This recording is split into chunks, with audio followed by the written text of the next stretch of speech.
I'm Scott Al Miller. This is my life living in Latin America, and we're going to keep it short today. We're answering some viewer questions, but it is so cold.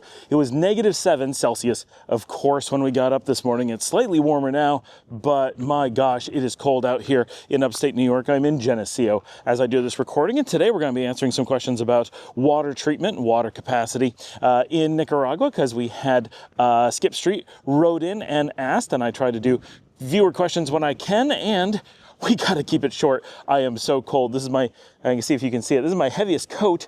I have no gloves or anything like that. So, and it's windy, but luckily I've got the little microphone going on down here. So I'm hoping that's gonna hold up pretty well. Anyway, we're gonna get to Skip Street's questions about water and sewer in Nicaragua right after the bump.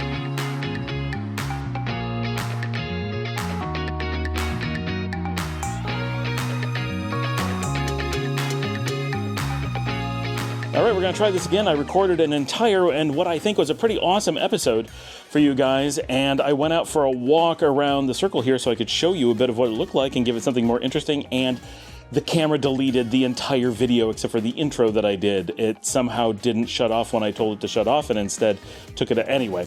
So we're going to answer Skip Street's questions, and we're going to do it pretty quickly because it is bitter cold and I already got to the point of severe pain, warmed up, and now I'm trying it again. It's a little bit better here on the balcony, but only just a little.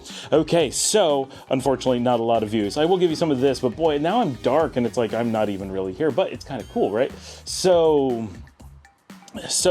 when we're talking about sewer, one of the things, so the first question is, can the sewer systems in Nicaragua handle toilet paper? And the answer is, realistically, no. And we have a number of videos on this, but I need to go into this a little bit because a number of people come on and often get pretty angry and say, I've done it, it definitely can handle it, people are just making this up. Well, they don't know, right? So what they'll say is, well, I've flushed toilet paper and it was fine. Well, they don't know it was fine because the idea that you can't flush toilet paper has nothing to do with whether your toilet can handle it. Obviously, your toilet can handle toilet paper. Think about that. Like, that's just a silly thing to think. And the plumbing inside your house, well, that's your house. Chances are it can handle toilet paper, and if it can't, that's your problem, not the country's problem. The issue is, do the municipal water treatment systems, the sewage systems, can they transport and handle toilet paper? And in large quantities, the belief is no, they cannot. In any tiny quantity, yeah, I'm sure they can. They have to be able to, because it happens from time to time. Things just go into the system. They have to be able to handle some, but there's a big difference between some and the entire municipality flushing toilet paper at an incredible rate. It's totally different things. So anyone who says that they've tried it and it works, they're just making up that it works. It doesn't mean they're making up that they tried it, but they're not testing anything. Obviously, you can put toilet paper physically into the toilet. Did they think that if they dropped it into the toilet, it would magically not go in? Like, I don't even know what people think they're saying when they say they've tried it and it worked. It's such a nonsensical thing to say.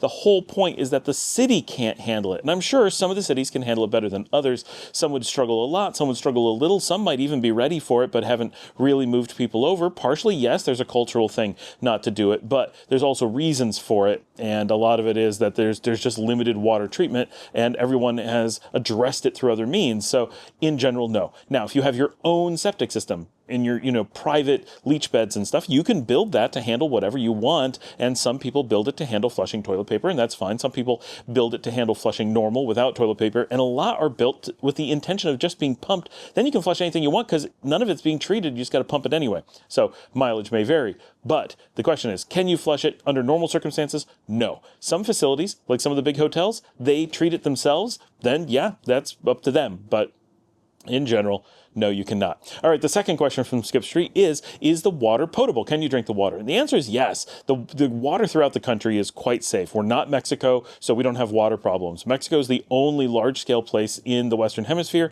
that has problems with water. The moment you're in Guatemala, the moment you're in Texas, the water is fine. It's just Mexico that has these challenges. Yes, there's isolated places in South America, especially in deserts, where you may have some water issues, but by and large, this is not something you have to worry about as a traveler. It's a myth because so many Americans, and not an intentional myth, like nothing like that, just so many Americans travel to Mexico, and then so many Americans mistake so much of the world for being Mexico that there's this assumption that the world has problems with its water when it generally does not. That is a very rare thing. Yes, the US is the world's best place for water, so that's extreme in the other way, and Mexico's one of the worst, so that they're side by side creates this really strong impression. But anywhere that you're going to travel reasonably, except for Mexico, you really don't have to worry about it. That's just a thing Americans say. People from the rest of the world don't even contemplate that water might be an issue. You got to warn them in Mexico. So brush your teeth, drink the water if you need to. Any of the municipalities, they have treated water. It's perfectly safe. They're testing it all the time. I've heard from someone who said they talked to a geologist, so grain of salt and all that, that the hydrology of Nicaragua is so good that many of the cities, the drinking water is really excellent. They specifically mentioned Granada and Masaya as being truly good, and that it was superior to bottled water. Now, that's actually a general thing. In most of the U.S., the tap water is better than bottled water, so that's not actually surprising. Bottled water isn't exactly the best thing because you got to come from some source, right? And then you're putting it in plastic, which is not the end of the world like people think, but it's not great either. It is bad, so that's not great. If you could put it in glass, yeah, you'd step it up quite a bit. Maybe you'd make, but people don't do that. There's lots of problems caused by that. So yes, culturally, Nicaraguans, we drink bottled water. That's a thing. And there are times that you want to, and it does give you an even taste, even if not the better taste, but it's predictable all throughout the country. But most people below median income in Nicaragua are just drinking tap water, and they're fine. There are some places that do have small amounts of heavy metal in the water, so long-term exposure, long-term, not if you're a tourist, not if you're a new expat. We're talking moved in, drinking it every day.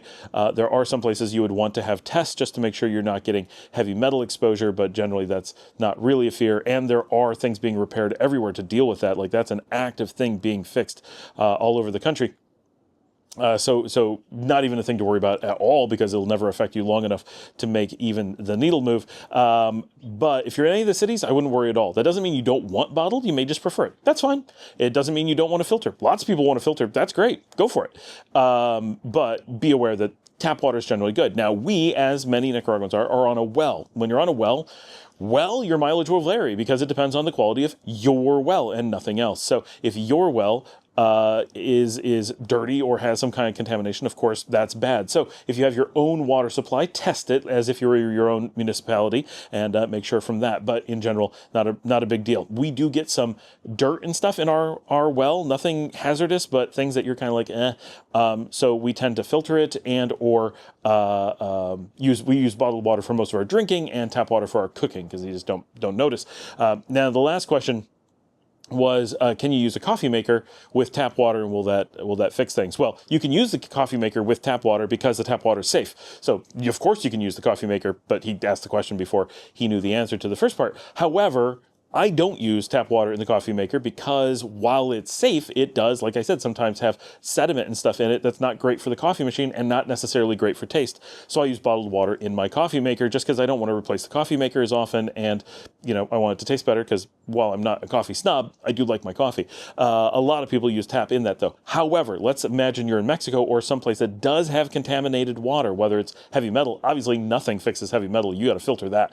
But if you're dealing with So everything we have, though, I should point out, once it goes through the coffee filter, our water's clean. Everything that we have an issue with, by the time it goes through the filter, no problem. So we don't have an issue with that. But if you did have a contamination, like in Mexico, where you have real contamination, a coffee maker is not going to protect you from that. It may reduce the risk. Sure, anything's going to reduce the risk, but it's not going to get rid of it. And I wouldn't do that. The reason is because coffee makers should never come close to boiling the water. You need to boil to really be sure you killed things. I'm not saying it wouldn't kill some things. Of course it would.